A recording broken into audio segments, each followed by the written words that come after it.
Muy buenas noches a todos. Qué gusto saludarles. Mi nombre es Julisa Barrientos. Yo seré la moderadora el día de hoy en el panel titulado Grupos de apoyo para pacientes y su influencia en personas con enfermedades cardiovasculares.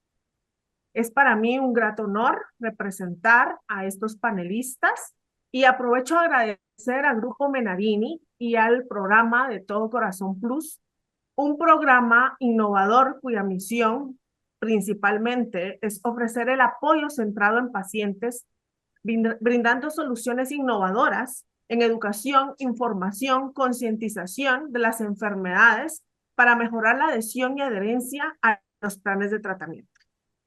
En este debate contaré con un grupo de panelistas expertos en el manejo de la enfermedad cardiovascular y con el honor de contar con una paciente que ha vivido de primera mano esta enfermedad.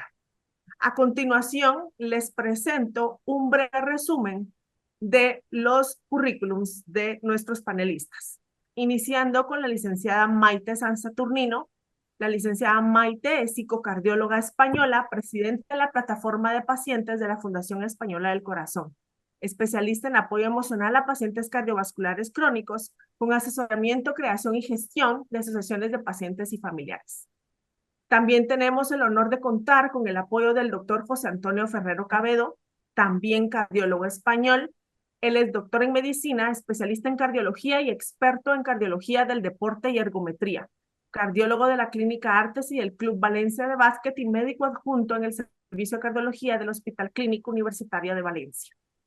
Contamos también con el apoyo del doctor Samuel Ramos Ureña, cardiólogo dominicano, doctor en medicina interna del Hospital Presidente Estrella Ureña de Santiago, República Dominicana, médico cardiólogo del Hospital Salvador Gautier de Santo Domingo, República Dominicana, quien cuenta con entrenamiento en rehabilitación cardíaca y prevención cardiovascular en el Instituto Nacional de Cardiología del doctor Ignacio Chávez de México y que es miembro de la Junta Directiva de la Fundación para Pacientes Cardiovasculares Fundo en Santiago, República Dominicana.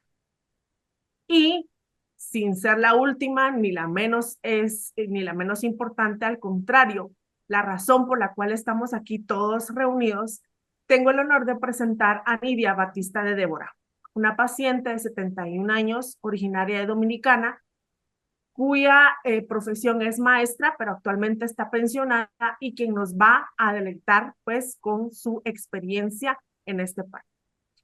A continuación, quisiera comentarles y podemos dar inicio de alguna manera a este panel de discusión. He de comentarles, doctores y Nidia, que el Grupo Menarini realizó un estudio de pacientes en nuestra región donde encontramos que la mayoría de los pacientes con enfermedades cardiovasculares en la fase de seguimiento de la enfermedad llegan a tener sentimientos de soledad y de tristeza. Dentro de ellos, pues la emoción que más representaba era la tristeza.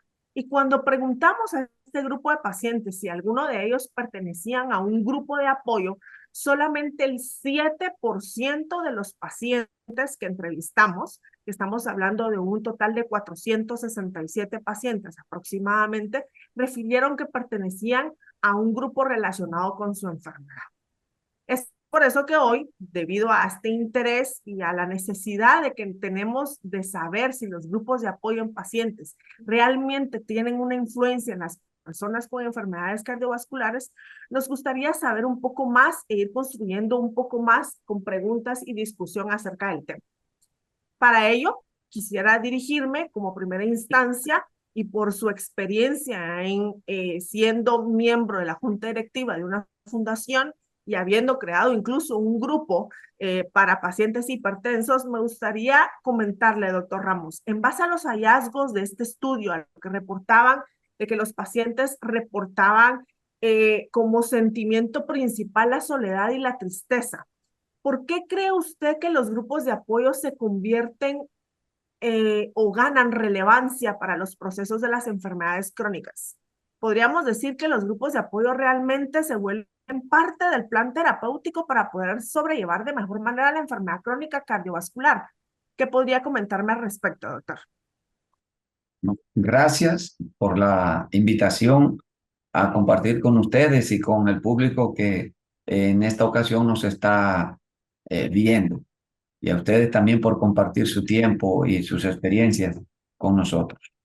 En la actualidad, todas las guías de manejo de enfermedades cardiovasculares y sobre todo las de prevención cardiovascular hacen alusión a la importancia de grupos de apoyo, justamente porque este tipo de investigación ya ha surgido en tiempos anteriores y se ha dado cuenta la comunidad científica que los pacientes sobrellevar la enfermedad cardiovascular de manera solitaria le sobreviene una mayor carga, mayor complicaciones, menor adherencia a tratamiento, mayor morbilidad y por supuesto al final mayor mortalidad.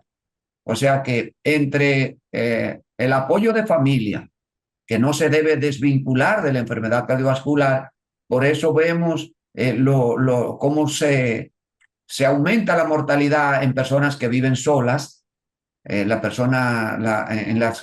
sociedades donde los adultos viven solos, lejos de sus parientes, también la mortalidad aumenta.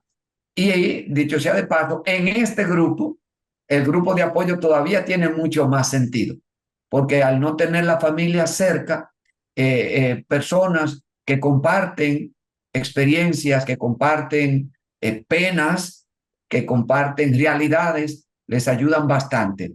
De tal manera que eso nosotros lo vivimos hace unos años en una institución que trabajamos y vimos cómo los pacientes se integraban a reuniones que hacíamos de grupos de apoyo porque ellos se dan cuenta que no son solos y las razones a veces que ellos tienen para violar, digamos así, las recomendaciones que nosotros damos, se dan cuenta que hay otros pacientes que han vencido ese obstáculo, sea el consumo de tabaco, consumo de alcohol, la mala adherencia al tratamiento, la actividad física, la alimentación saludable, compartiendo unos con otros, se dan cuenta de que hay otras personas que lo han logrado.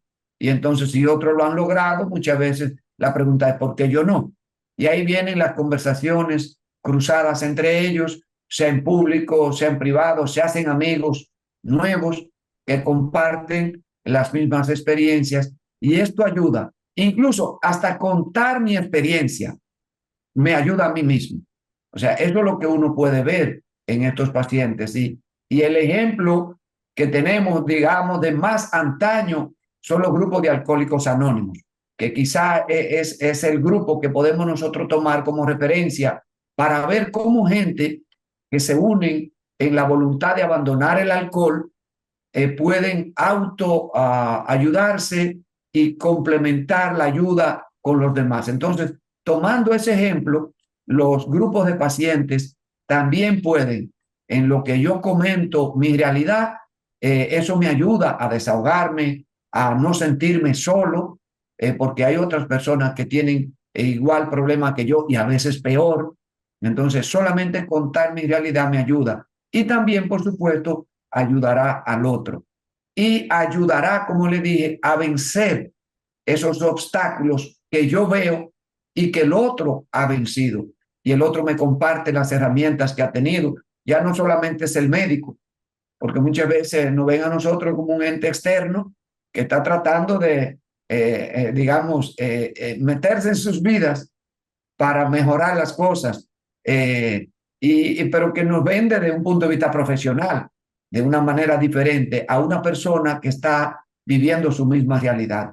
La realidad económica es un problema en los países que vivimos en Latinoamérica, donde la mayoría de los pacientes tienen que costear sus tratamientos. Entonces, esa realidad la comparten los pacientes. La realidad de la sintomatología, que pueden decir, cada uno decir cómo ellos vivieron su enfermedad, que nosotros le explicamos muchas veces cómo viene y qué se siente y cuál es el riesgo, pero cuando ellos conversan con sus amigos, a veces se dan cuenta de que hay otras cosas que nosotros le decimos, o la carga de emoción que se le pone al contar su realidad ayuda a que los demás puedan sobrellevar su enfermedad o estar alertas a lo que puede venir en lo adelante. Entonces, desde mi punto de vista y como una institución que trabaja salud cardiovascular, entendemos que esto, los grupos de pacientes, es lo que viene a complementar, porque nosotros más bien trabajamos a educación para la salud en la comunidad en general. Y por supuesto llegando a los pacientes, pero agrupar los pacientes para que ellos cuenten sus historias es quizás la parte que viene a coronar el trabajo de una institución que trata de reducir la enfermedad y la mortalidad cardiovascular en la comunidad. Y justo a eso, doctor Ramos, o sea, me gustaba mucho cómo mencionaba que es muy importante esta asociación de pacientes porque de alguna manera, en primer lugar, se puede mostrar más y mejor en la empatía del médico hacia el paciente, ¿verdad? Ponerse en sus zapatos, decimos nosotros, poder de alguna manera escucharlo y no aquellas consultas, porque sabemos muchos de nosotros que en nuestros países las consultas duran 10 minutos, 15 minutos, si le va bien. Solo los psiquiatras creo que son los que ocupan una hora o más para hacer consultas, pero la mayoría de nosotros son consultas muy cortas, donde el paciente no tiene la oportunidad de expresarse y que de alguna manera ellos comparten, los que no tienen familia, como usted bien decía, tienen la oportunidad de compartir con alguien, ser escuchados. Y en base a eso, a mí me gustaría dirigir la siguiente pregunta a Nidia. Nidia, me gustaría preguntarte si durante el proceso de tu enfermedad llegaste a sentirte sola en algún momento y si después de tener la consulta con el médico y el diagnóstico, que nos contaras un poquito de tu historia, ¿con quién hablabas de tu enfermedad, de tus miedos, de tus angustias, de tu situación? ¿Quién fue aquella persona que te escuchó y que en el momento de soledad y de angustia te pudo dar ese apoyo que necesitabas? Cuéntanos, Nidia. Bien, bueno, buenas tardes, diría. Eh, bueno, para mí fue una sorpresa. Ese día era domingo. Yo me levanté feliz, contenta. Me dirigía a las flores, al jardín, y me dio ese deseo de interactuar con las flores. Comencé a echar agua, a quitarle las hojas secas.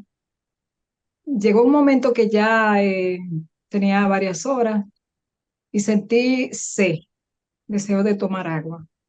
Voy a la nevera y trato de abrir la puerta. Cuando abro la puerta de la nevera, siento un calambre en mi brazo izquierdo. Inmediatamente yo sentí que era algo extraño a mi cuerpo, no lo había sentido antes. Eh, y sentí que debía buscar ayuda porque no era normal. Entonces, mi hijo estaba en la habitación y yo fui y le dije, mira, ven, llévame al SEGMA, al hospital de maestros, eh, para que me chequen, porque siendo un calambre acá en el brazo izquierdo, que no es normal. O sea, yo sentía que algo estaba mal, porque nunca yo había sentido ese calambre. Pero no más nada, no sentí ningún otro síntoma. Pero rápidamente bajamos, que vivía en un apartamento, en un tercer piso, y cuando iba en el camino me paré y compré aspirina y tomé aspirina, porque pensé que parecía como si fuera algo cardiovascular. Nunca había tenido ni siquiera presión alta, nunca había tenido ningún tipo de nada que tuviese incidencia con problemas cardiovasculares. No diabética, no hipertensa, siempre he sido delgada, nunca he tenido, no soñaba que yo podía tener algún tipo de enfermedad cardiovascular, pero cuando estuve en el momento, sí sentí que corría el riesgo de que el problema fuera algún problema cardiovascular. Entonces seguimos, me tomé las aspirinas, seguimos, cuando llegué a la emergencia del hospital, yo le dije a las enfermeras y a los médicos que estaban ahí que me iba a dar un infarto y que vinieran, que me asistieran. Me miraron con un poquito de duda y me dijeron que fuera ahí y que me acostara en una camilla. Entonces, bueno, naturalmente ellos vinieron en pocos minutos, me tomaron la presión, me hicieron un electro y estaba normal. Pero me dejaron el electro y dejaron el equipo ahí, ahí conmigo. Y la presión, o sea, el aparato para tomarme la presión. Y en pocos minutos ellos volvieron. Cuando volvieron, ya vieron que sí estaba haciendo trombo, que sí, entonces inmediatamente me condujeron a la sala de cuidado intensivo y me dieron unas pastillas. Y sí, ya vi el movimiento de los médicos, fue ahí donde conocí al doctor Ramos, pero pasado ese momento, yo volví a la normalidad.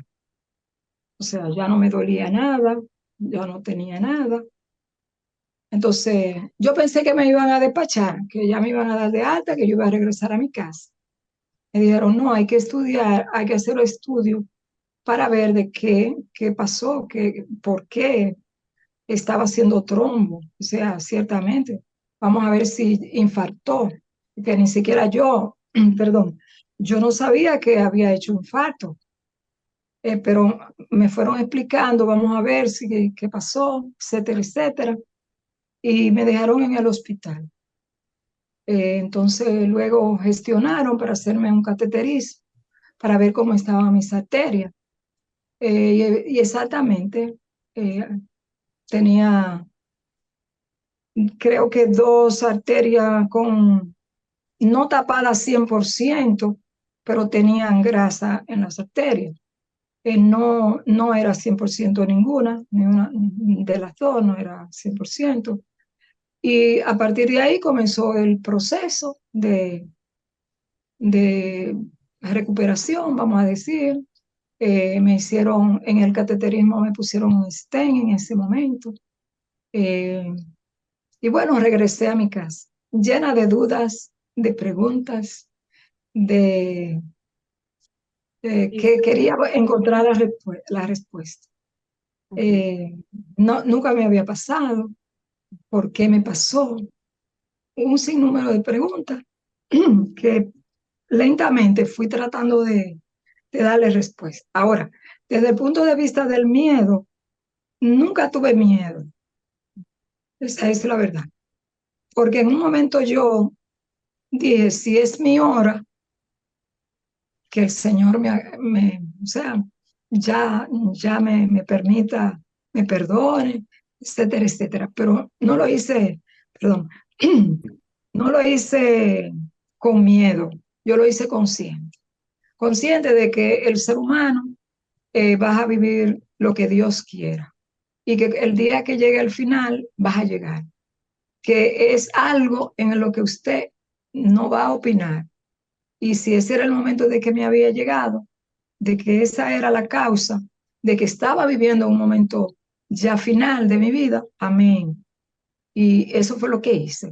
Yo traté de hablar con Dios. ¿Te sentiste sola en ese momento, en el momento del diagnóstico, en el momento de que empezaste a manejarte, pues que un cateterismo, que de alguna manera uno a veces no tiene ni idea de qué es ese procedimiento ni por qué se lo van a hacer? ¿Con quién conversaste al respecto? ¿Quiénes estaban ahí a tu lado en esos momentos? ¿Era familia? ¿Eran amigos? Cuéntame. Bueno, ya yo estaba dentro del hospital, o sea, no había acceso a que pasaran ni mi familia. De acuerdo a lo que me informaron, muchas personas corrieron cuando se enteraron de que yo estaba ahí. Soy maestra, siempre he tenido una vida social y muchas personas corrieron a saber de mi salud. Y también puedo agradecer a Dios porque tenía un equipo excelente de enfermera, médico, me dieron mucho calor humano, no me dejaron sola. Siempre lo recuerdo como algo que en medio de la dificultad tuve apoyo, tuve quien me dio la mano, tuve quien me...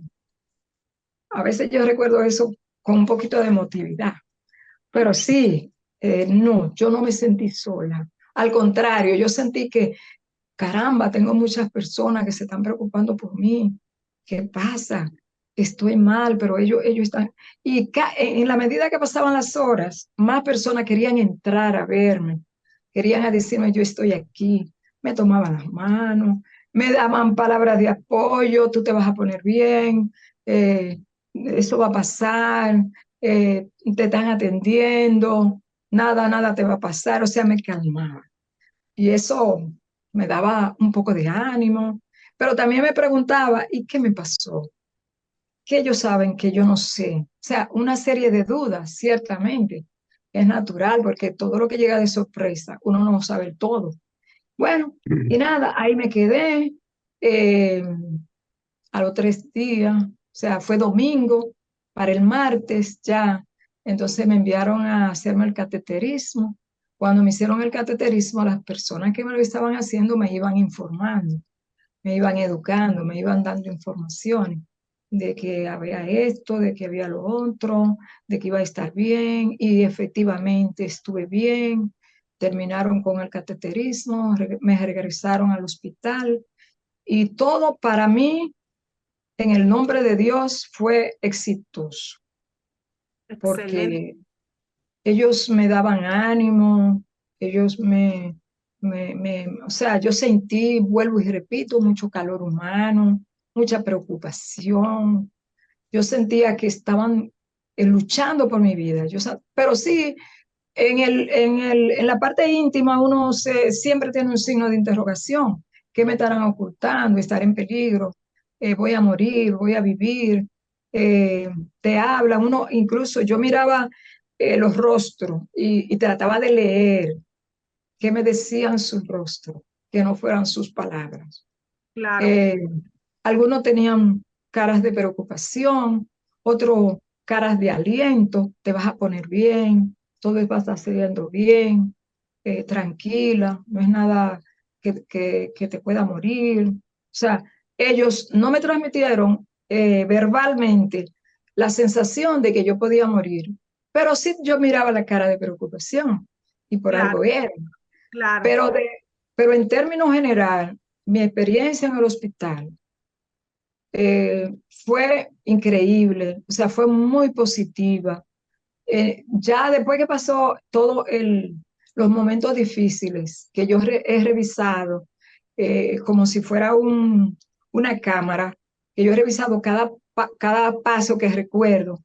Sé que encontré personas buenas, sé que encontré muchas personas que se preocuparon muchísimo por mí, que estuvieron ahí, que me tomaban las manos, y también yo veía muchas personas que actuaban con rapidez, que corrían de un lugar para otro, tratando de buscar lo que fuera necesario para darme asistencia. Entonces yo creo que mi experiencia en el hospital, mi experiencia en ese entorno en el que yo me encontraba y en la situación de salud que yo me encontraba fue lo mejor. Y me encontré en ese momento con el doctor Ramos, ahí yo lo conocí, que fue otra persona que fue para mí un mentor, fue un ángel, fue una persona que se involucró conmigo de manera personal, de manera directa, como paciente, pero siempre estuvo ahí, siempre me apoyó, me apoyó, me apoyó y me apoyó. Hasta el momento que yo salí del hospital, yo no salí tan triste, porque yo sentía que Que sí, tenías una red de apoyo, una red de apoyo.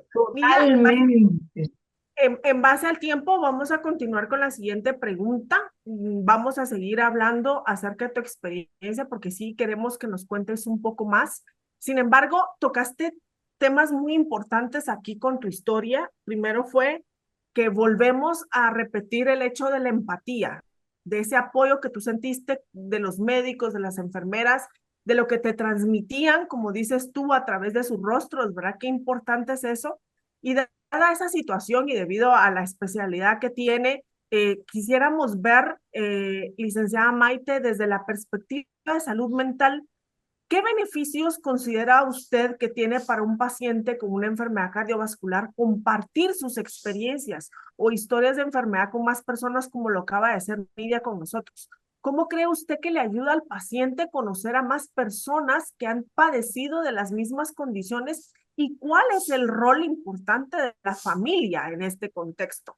No sé si nos podría conversar un poquito acerca de ello, licenciada.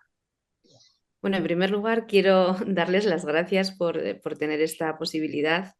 Y mi primer mensaje va, pues lógicamente, como no puede ser de otra manera, a la paciente, ¿no? Ella ha referido, bueno, pues que no tenía miedo. Al final el miedo es libre, cada uno lo puede vivir de una manera distinta. Y lo que ella tenía era incertidumbre, incertidumbre de qué va a pasar ahora, qué voy a hacer con mi vida. Y eso es normal en cualquier proceso. Además, la enfermedad cardiovascular se caracteriza por tener muchos altibajos a nivel emocional. Y esto, pues el paciente tiene que ser consciente.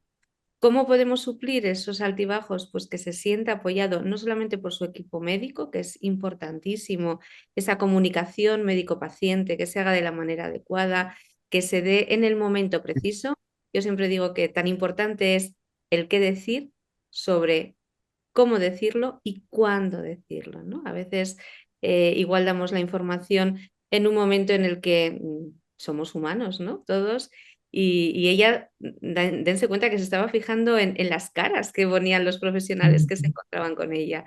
Y muchas veces, pues igual, acaban de tener un problema a nivel particular y lo expresamos todo, ¿no? Con estas caras y estas actitudes. Y delante tenemos un paciente que está mucho más pendiente de nuestra imagen y de los gestos que hacemos de lo que nosotros somos conscientes en muchas ocasiones. Por eso, cuando salen del ambiente hospitalario, es importantísimo que ellos sigan encontrándose con ese apoyo. Apoyo, pues que se lo dan las organizaciones de pacientes que están de la mano de las sociedades científicas, porque necesitamos que nuestros pacientes estén bien formados y bien informados. Y qué mejor manera que sumar junto con las sociedades científicas para tener esta información. Y además, contar con toda una red de personas que ya han tenido una experiencia vital, han pasado por la misma situación que está pasando otra persona y desde luego transmitir un mensaje positivo. Es importantísimo que vean que se puede llegar a tener mejor calidad de vida de la que se tenía antes de tener un episodio cardiovascular, aunque cuando yo se lo digo a los pacientes me miran al principio un poco extrañados, ¿no? Como diciendo, me estás diciendo esto en este momento de mi vida, pero es así, porque el compartir experiencias de vida ayuda muchísimo a tener una pronta recuperación, a conseguir una adherencia a esos tratamientos que nos han pautado desde el hospital y que van a ser unos tratamientos de por vida, porque estamos hablando de una enfermedad crónica y eso no podemos olvidarlo. Y también el papel de los cuidadores. Los cuidadores muchas veces tienen incertidumbre y miedo, porque en ese momento no saben muy bien cómo enfrentarse con la enfermedad con la que ellos también van a tener que convivir, fiándose siempre de lo que les está diciendo el paciente. Tú te tienes que fiar que un día se levante y te diga, estoy estupendamente bien. Igual empiezas a mirarle a la cara y dices, bueno, es que no sé si me estás diciendo la verdad o no, ¿no? Entonces, también hay que formar a esos cuidadores para que sepan interpretar, porque en muchas ocasiones están demasiado pendientes del paciente y esto les lleva a que el paciente se agobie y diga, a ver, necesito mi espacio, necesito mi lugar. Y otras veces dicen, bueno, no lo voy a agobiar y dicen, oye, tú sabes que a mí me ha dado un infarto, ¿no? Entonces, bueno, también trabajar ese apoyo emocional con los cuidadores es importante. Pero al final todos estamos en el mismo barco, todos tenemos que remar en la misma dirección y el compartir experiencias desde un punto de vista, y yo siempre digo que el paciente son biopsicosociales, es importantísimo, con un equipo multidisciplinar, con cardiólogos, con apoyo emocional desde el punto de vista de apoyo psicológico, con nutricionistas y con prescriptores de actividad física. Tenemos que jugar con ese papel multidisciplinar y eso se ofrece en las asociaciones de pacientes y esto ayuda a que mejoren mucho antes de lo que tienen previsto, puedan reintegrarse cuanto antes a su vida normal, porque cuando se les da el alta muchas veces lo que preguntan es ¿y ahora qué hago? Y les dicen haga vida normal. Entonces llegan a la asociación de pacientes y te comentan me han dicho que haga vida normal. Yo hacía vida normal y me ha dado un infarto, que es hacer vida normal ahora, ¿no? Entonces lo que todos queremos es que cuanto antes se puedan reintegrar a su día a día. El que tiene niños pequeños pueda volver a jugar con ellos. Y algo que también se hace mucho desde las asociaciones de pacientes es concienciar, y ahora os voy a decir la palabra mágica, a las mujeres. Las mujeres tienen asumido un papel de cuidadoras y se olvidan cuando tienen que cuidarse ellas mismas. Yo creo que todos ponemos ese énfasis, ¿no? en la mujer, en la enfermedad cardiovascular. A mí me encanta que sea una paciente la que está hoy aquí, porque es una manera de visibilizar que la enfermedad cardiovascular no es solo cosa de hombres, es algo que afecta a las mujeres, que hay momentos críticos en la vida de una mujer en la que hay que prestar especial atención a su salud cardiovascular y muchas veces lo olvidamos, y que luego esta mujer sea adherente a su programa, adherente a su medicación y que comparta esas experiencias, porque el hablar viene muy bien para poder ayudar a los demás. Excelente, Maite. La verdad es que has tocado temas muy importantes y me gustó mucho la parte del manejo multidisciplinario. Sabemos muy bien que el manejo de la enfermedad cardiovascular es integral y como bien dices tú, ¿cómo definimos vida normal, verdad? ¿Cómo definimos hábitos saludables? Si al final a lo mejor yo hacía ejercicios todos los días o a lo mejor yo comía bien, dentro de mi concepto de bien, a lo mejor yo me mantenía relajado, no tenía un trabajo estresante, pero allí es donde viene la confusión y para ello me gustaría dirigirle la siguiente pregunta al doctor Ferrero. Dada su expertise, doctor, la modificación de los estilos de vida saludables son recomendaciones habituales. Ya lo hemos escuchado, el médico le dice a uno, no coma tanta sal, baje el consumo de grasas, haga más ejercicio. Y esto es muy común en un paciente con una enfermedad cardiovascular. Desde su perspectiva, doctor Ferrero, realizar actividades al aire libre, como ejercicios, caminatas, ¿está demostrado que genere mejor impacto o mejores resultados cuando los pacientes lo realizan en grupo o es el mismo resultado que realizarlos a nivel individual? Esta sería una de nuestras preguntas y desde esta perspectiva, ¿cómo considera usted que un grupo de apoyo pudiera mejorar la calidad de vida de pacientes con enfermedades cardiovasculares? Le dejo la palabra a doctor Ferrero. Muchas gracias en primer lugar por invitarme a estar con ustedes. Es un privilegio colaborar de nuevo con Menarini en esta labor docente que en esta ocasión va dirigida a los pacientes, que es, como es evidente, es una iniciativa muy novedosa. Contestando a la primera parte de la pregunta, disponemos de estudios que demuestran que es mejor ejercitarse en la naturaleza que en un ambiente urbano. Y eso es evidente porque en la naturaleza pues hay más tranquilidad y, por ejemplo, en la calle de una ciudad pues es un ambiente estresante, hay polución acústica y química por los escapes. E incluso en el interior de algún gimnasio o de alguna casa, pues tampoco es tan saludable como en el exterior porque no nos da el aire, no sentimos esa relación con la naturaleza. En relación a los grupos, también está demostrado que trabajar en grupo es más eficaz que trabajar solos. Hay varios aspectos y me refiero psicológicos de apoyo que ha dicho la compañera Maite. Y efectivamente es una enfermedad que a veces conduce a la desesperación o conduce a la aprensión de hacer esto, de hacer lo otro. Y cuando se hace una actividad en grupo, hay varios aspectos positivos. Uno de ellos es que uno se siente apoyado, otro es que aprende de los demás las limitaciones y las posibilidades que tiene. Y por tanto, sin duda, es mejor siempre ejercitarse en grupo y, si es posible, con algo de contacto en la naturaleza, que no significa que todos los días podamos hacerlo, porque a veces no es factible. En Japón, actualmente se ha puesto de moda lo que llaman un baño de bosque. Y entonces está demostrado que los árboles generan unas sustancias que exhalan y que la gente que está debajo de un bosque o de un parque con árboles, pues eso es bueno para la salud, especialmente psicológica, pero probablemente no solo psicológica. En cuanto a la compañía, la segunda parte de la pregunta de los grupos de apoyo, pues lo que hablábamos sirven para que la gente se comprometa con unas finalidades y se apoye con las limitaciones y los apoyos de los demás, valga la redundancia. Entonces, las unidades de rehabilitación cardíaca desde siempre han hecho trabajos, como se ha señalado, multidisciplinares, pero sobre todo en grupo. Es clásico y todo el mundo sabe la terapia de grupo psicológica y psiquiátrica, porque la palabra es una de las mejores herramientas terapéuticas de que dispone el ser humano. Y las experiencias que ha tenido Nidia, a pesar de que veo que lo enfrentó con una entereza que no es lo habitual, me atrevo a señalar que no es lo habitual.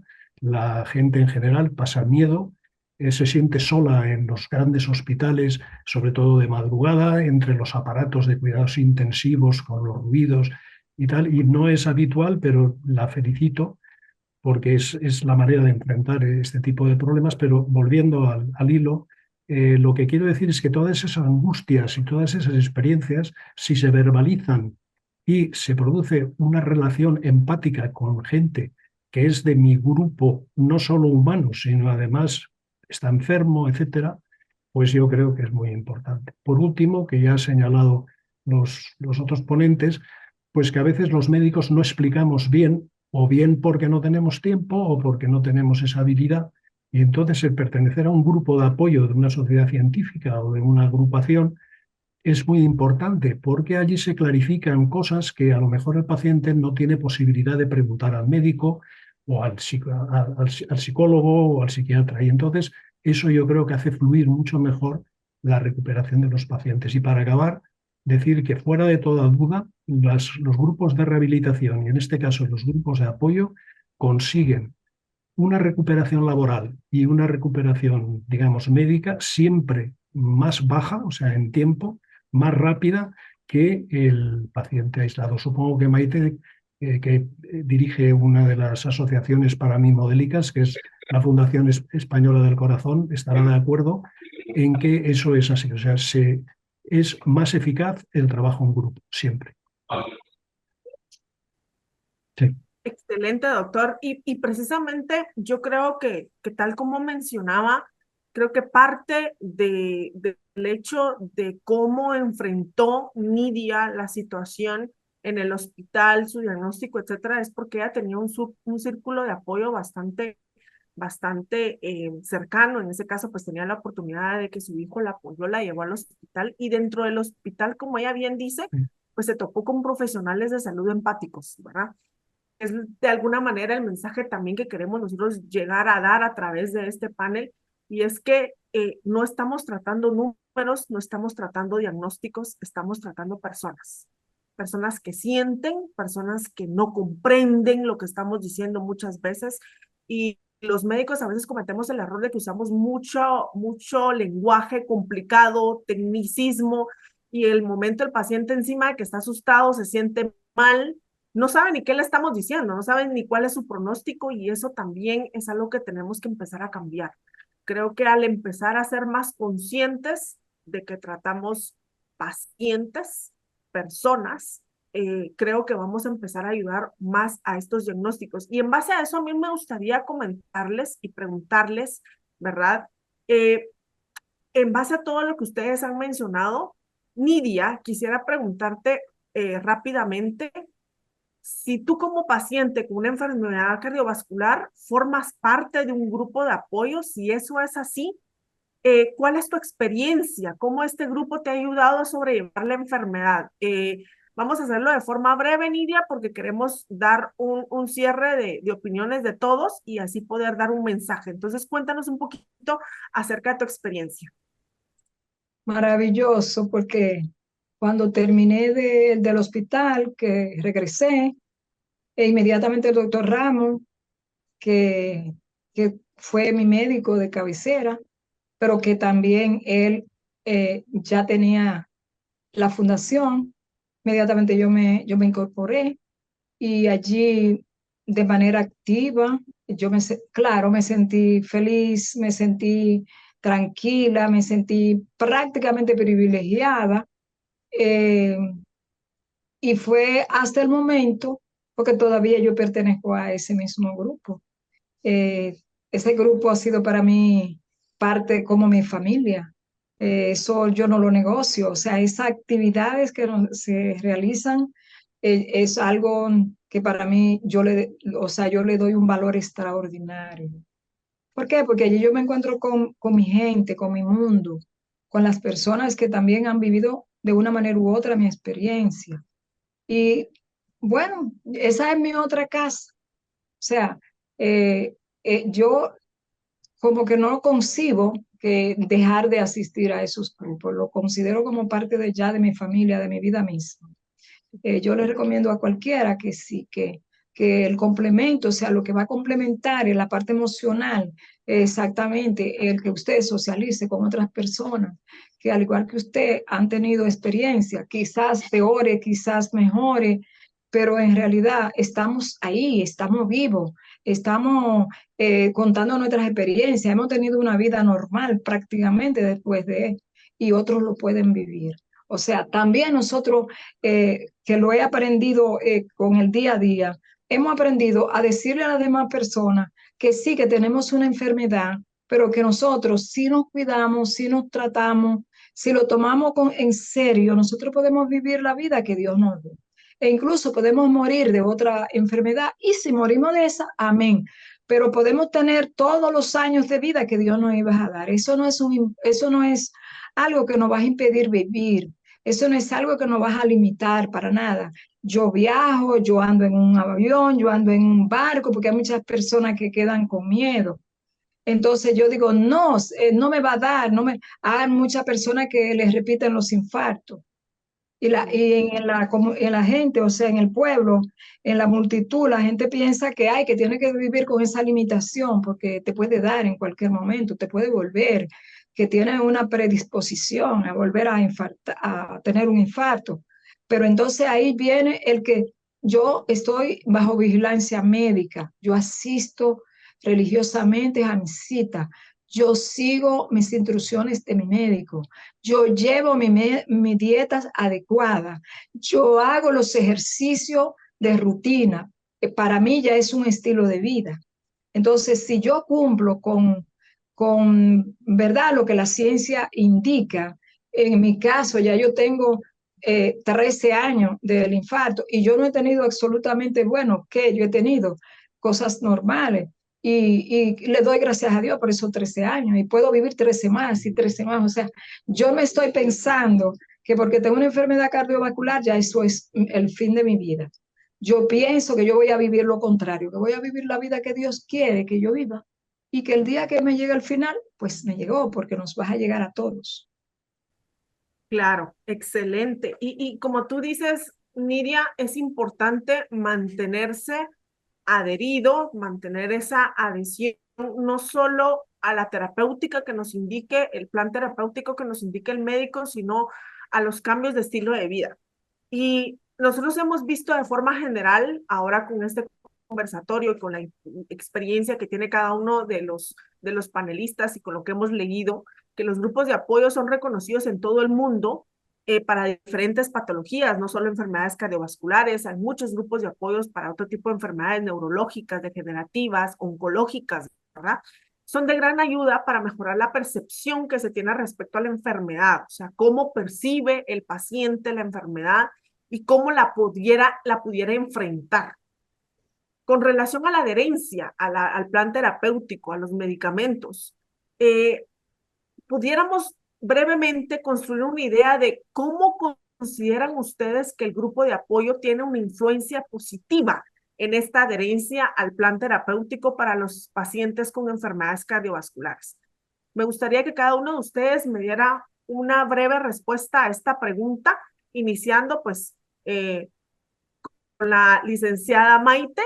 ¿Qué cree usted cómo pudiera considerar que el grupo de apoyo tiene la influencia positiva en la adherencia? Continuando con el doctor Ramos, el doctor Ferrero y pues finalmente con la experiencia de Nidia. Maite, por favor. Pues tiene mucho que ver la adherencia de estar en un grupo de pacientes, ¿no? Sobre todo porque como están bien formados y bien informados porque las asociaciones de pacientes tenemos algo que no tienen los cardiólogos, que se llama tiempo.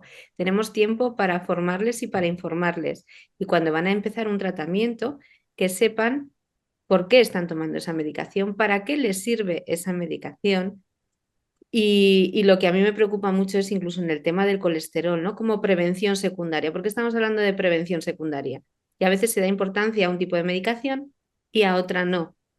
Y esto lo hacemos en las asociaciones de pacientes. Yo creo que lo mejor para conseguir una adherencia terapéutica sería que los propios cardiólogos, los propios profesionales sanitarios que están con el paciente receten asociaciones de pacientes, si las hay. Y si no las hay, pues desde la Fundación Española del Corazón podemos ayudar a crear asociaciones de pacientes basadas en los ejemplos que tenemos nosotros ya aquí en España. O sea que yo creo que el grupo de apoyo, si sumamos que nos recetan asociaciones de pacientes, ya vamos a estar incluidos en un grupo de apoyo y esto nos va a ayudar muchísimo.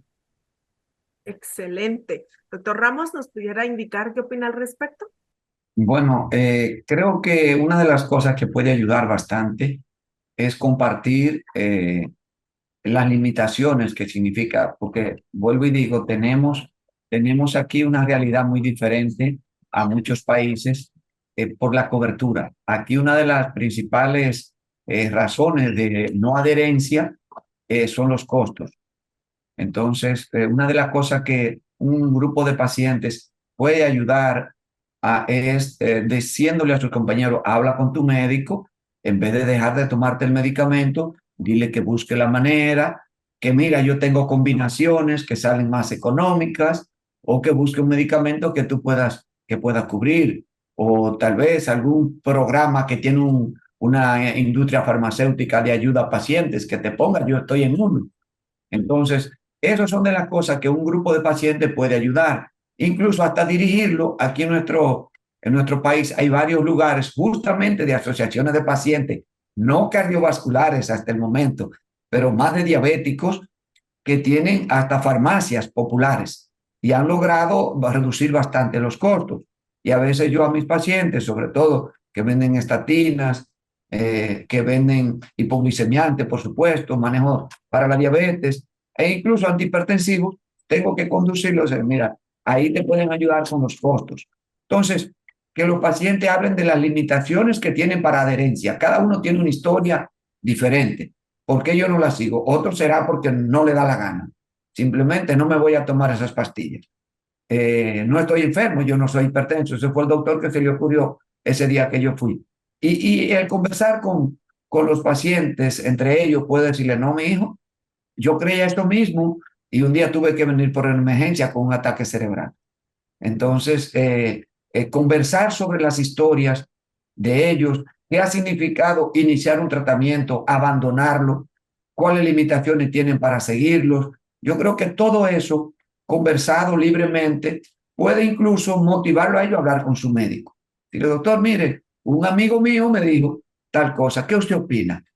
En vez de estar buscando en YouTube, en Google, bastantes cosas que escribe cualquiera que le da la gana, puede compartir con una persona que ha tenido experiencia o que otro médico tuvo, digamos, un acercamiento mejor y ese paciente comprendió mejor su realidad, y compartirlo ese paciente con otro paciente puede ayudarle. O sea que desde ese punto de vista, yo creo que las asociaciones de pacientes pueden ser bastante efectivas. Y les repito, en nuestro país y en los países ya más pobres que tienen más limitaciones, pueden incluso terminar haciendo sus propias farmacias populares. Como le dije, hay otras asociaciones de enfermedades crónicas de gastos muy costosos, hipertensión pulmonar, por ejemplo, o los mismos pacientes de cáncer, de enfermedades hematológicas, han logrado hacer asociaciones y conseguir incluso reducción de costos en sus medicamentos, o que lo incluyan en la canasta de la seguridad social, medicamentos nuevos que ya los cardiólogos sabemos que se necesitan y que el seguro no los cubre. Bueno, pues las asociaciones de pacientes en este momento pueden tener más peso incluso que la misma sociedad médica, diciéndole al gobierno y a la seguridad social, nosotros queremos que este producto que ha demostrado ser efectivo ya lo cubra mi seguro médico, porque es muy costoso y yo no lo puedo pagar. Les cuento que tenemos a veces una prescripción médica de un mes que puede duplicar el salario de un paciente. ¿Y cómo es posible que un paciente lo cubra? Entonces, eso expresado por quien lo está viviendo puede tener un peso político, incluso en nuestros países que es tan determinante en la política. Los pacientes pueden decir, oigan señores, nosotros no podemos gastar lo que vamos a tener para comida y educación de nuestros hijos, no lo podemos gastar en una sola persona que está enferma. Ustedes tienen que buscarle la manera y expresar la carga política que eso puede tener en las urnas. Hasta eso puede llegar una asociación de pacientes en torno a cumplir un tratamiento. Entonces, hay muchas cosas que se pueden hacer y yo creo que lo que tenemos un poquito más de conciencia, podemos transmitir esa conciencia a los pacientes y decirles que ellos tienen un gran poder para poder lograr que los medicamentos estén a su alcance y con ello la adherencia. Excelente. Doctor Ferrero. Sí, bueno, desde luego estos aspectos político-económicos que ha señalado el doctor Ramos son impresionantes y en el caso de que las asociaciones puedan influir en esas farmacias, digamos, de apoyo y tal, me parece pues algo importante. Personalmente, yo creo que otro de los enfoques que hay que tener en cuenta es que la enfermedad, la cardíaca y cualquiera, es un proceso. Y entonces, después del alta hospitalaria, se produce una especie de confusión de los pacientes. Entonces, los grupos de apoyo, yo creo que tienen de bueno, como hemos dicho, el que le ayudan a la gente a objetivar el problema. Es decir, por ejemplo, lo que decía el doctor Ramos de dejarse algo porque resulta que yo no soy hipertenso y tal. O también otro aspecto, que son las intolerancias medicamentosas, que la gente deja la medicación por intolerancia. Personalmente, en mi consulta, siempre he procurado dos cosas que quiero transmitir porque a veces no, yo creo que no se hace en general. Una de ellas es dar una información lo mayor posible de los posibles efectos secundarios que tienen las medicaciones cardíacas, porque tenemos una medicación muy buena en cardiología, pero como es muy buena, tiene muchos efectos secundarios. Y entonces, ya digo, informar a los pacientes. A veces yo incluso he dado en algunos medicamentos hojas de posibles problemas que puedan haber. Y otra cosa importante es que siempre he recibido a los pacientes sin cita previa cuando ha habido una intolerancia para cambiar esa medicina. Por ejemplo, el grupo de apoyo puede servir para que algunos mitos que hay, por ejemplo, contra las estatinas y contra algunos productos que creen que producen impotencia en los hombres y tal, pues tener esa conexión y ayudar a la gente a decidir, a consultar con su médico. Oiga, doctor, esto no me va bien, es posible, etcétera, etcétera. Entonces, eso sería otro aspecto a tener en cuenta para que el paciente tuviera una real adherencia a la medicación, cosa que, por cierto, es bastante difícil. Que un paciente durante toda su vida se adhiera a esas dietas y esas medicaciones, esos horarios, etcétera. Eso es. Excelente. Nidia, me gustaría que desde tu punto de vista pudieras decirnos, pues, cómo ha contribuido el hecho de pertenecer a un grupo de apoyo a que te adhieras a tu plan de tratamiento y qué le recomendarías a aquellos pacientes que no pertenecen a un grupo, ¿verdad? ¿Cuál sería tu recomendación desde la perspectiva personal? Bueno, mi experiencia en el grupo, sí, siempre los pacientes hablamos, dialogamos, o sea, interactuamos los medicamentos que estamos tomando y también los efectos. Hay personas que tienen, vamos a decir, intolerancia, que hay medicamentos que no lo toleran. Hay otros pacientes que sí, que le va bien, vamos a decir, con determinados medicamentos. Sí, se socializa. Y la solución es consultar con el médico, porque quizá haya otra opción que sea el mismo medicamento, pero que por lo general sí se socializa y sí es efectivo y sí tiene mucha importancia, porque un medicamento que por ejemplo, tenga otro tipo de reacciones adversas, eh, usted va a sentir miedo, va a sentir temor de tomarse ese medicamento y si no se lo toma, entonces su enfermedad no va a estar controlada. Y usted necesita medicamentos que le controlen su enfermedad de base. Entonces, sí, yo entiendo que en los grupos, una de las importancias de los grupos se llama socializar los medicamentos. ¿Cómo le va? ¿Cómo te va? ¿Cómo te sientes? O sea, ¿cómo te ha ido con este medicamento? Mira, yo estoy tomando este, yo estoy tomando el otro, etcétera, etcétera. En el caso particularmente mío, yo no he tenido ningún reacciones adversas con los medicamentos que me han indicado. Esa es la realidad. Yo no, o sea, no he dejado de tomarme un medicamento porque sienta alguna reacción. Pero sí otras amigas, amigos, me han consultado, me preguntan por mi experiencia con determinado medicamento. Y, por ejemplo, los medicamentos del colesterol, hay muchas personas que tienen mitos que hacen daño a los riñones, que con el tiempo, que si tú lees o sea, los efectos secundarios son muy dañinos a largo plazo. Yo no puedo decir eso porque yo lo he tomado y lo he tomado, o sea, tal como me lo han indicado y he podido controlar el colesterol porque en realidad yo tiendo a subir el colesterol, pero con el medicamento yo lo he mantenido bajo control y gracias a Dios yo no he sentido ninguna reacción adversa. O sea, de las cosas que me han dicho, que quizás se ha presentado en otro paciente, en mí no se ha presentado. Entonces mi experiencia es positiva.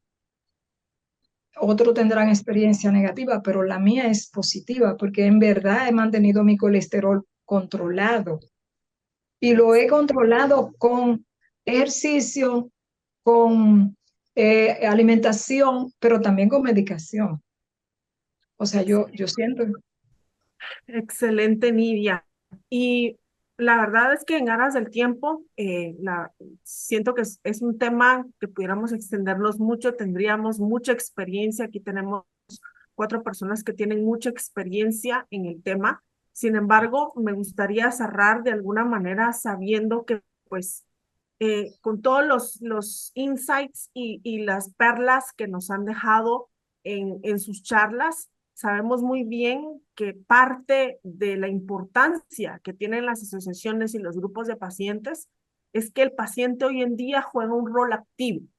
El profesional sanitario tiene a veces el tiempo, a veces no, como comentaba el doctor Ferrero, ayudarse a veces de algún tipo de documento, de folleto, para que el paciente pueda estar más informado, pero muchas veces no nos da tiempo.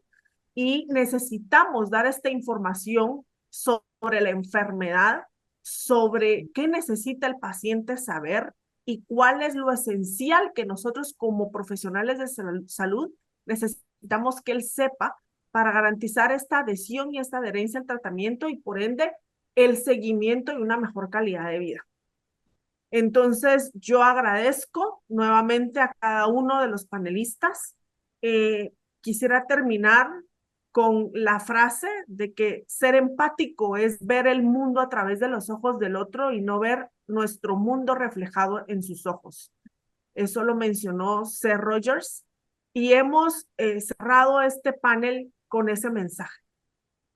La empatía es la medicina que necesita el mundo hoy en día y nosotros tenemos que aprender a comprender que tratamos personas con enfermedades, que ellos acuden a nosotros en busca de alivio y que parte de nuestro trabajo no es solo dar una indicación de un diagnóstico, sino que dar el seguimiento y el apoyo que necesitan. Que estas asociaciones y estos grupos nos pueden brindar la apertura, como bien decía Maite también, del tiempo que muchas veces no tienen los profesionales de salud para poder conversar con el paciente y como bien decía también el doctor Ramos, platicar un poco más, hablar un poco más de cómo se sienten, incluso ponerse en sus zapatos y dar ejemplos de lo que uno mismo ha vivido.